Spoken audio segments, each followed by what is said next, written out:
মা খুব অসুস্থ।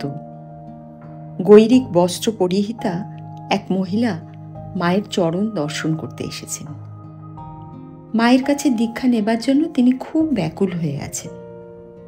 মা তখন খাটের ওপর শুয়ে বিশ্রাম নিচ্ছেন। মহিলা মায়ের পা ছুঁয়ে প্রণাম করতে গেলেন।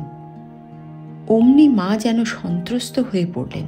বললেন, করো কি, পায়ে হাত দিও না।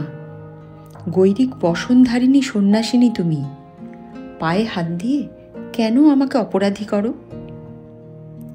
মহিলা নিতান্ত দুঃখিত হয়ে উত্তর দিলেন, অনেক আশা নিয়ে যে আপনার কাছে এসেছি, আপনি আমায় দীক্ষা দেবেন বলে।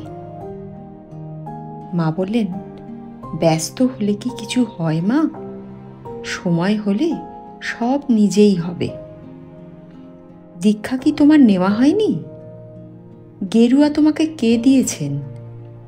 যার কাছে তুমি সাধন পেয়েছ, নিষ্ঠা ভরে তাকেই ধরে রাখো, সময়ে সব হবে। মহিলা উত্তরে বললেন, গেরুয়া আমায় কেউ দেয়নি মা, আমি নিজেই তা ধারণ করেছি। আর যে সাধন প্রণালী অবলম্বন করে চলেছি, তাতে মনে শান্তি পাচ্ছি না, তাই আপনার কাছে এসেছি। মা বললেন, আজ আমি বড় অসুস্থ, তোমার সঙ্গে ভালো করে কথা বলতে পারলুম না, তাই বলে তুমি রাগ করো না। কিন্তু মা, মনে রেখো, গেরুয়া ধারণ করা খুব সহজ নয়। এই যে সব আশ্রমের ত্যাগী ছেলেরা ঠাকুরের জন্য সব কিছু ছেড়ে এসেছে, এরাই গেরুয়া পরবার অধিকারী। গেরুয়া কি আর ইচ্ছে মতো পরা যায়? আর তা কি যার তার কাজ?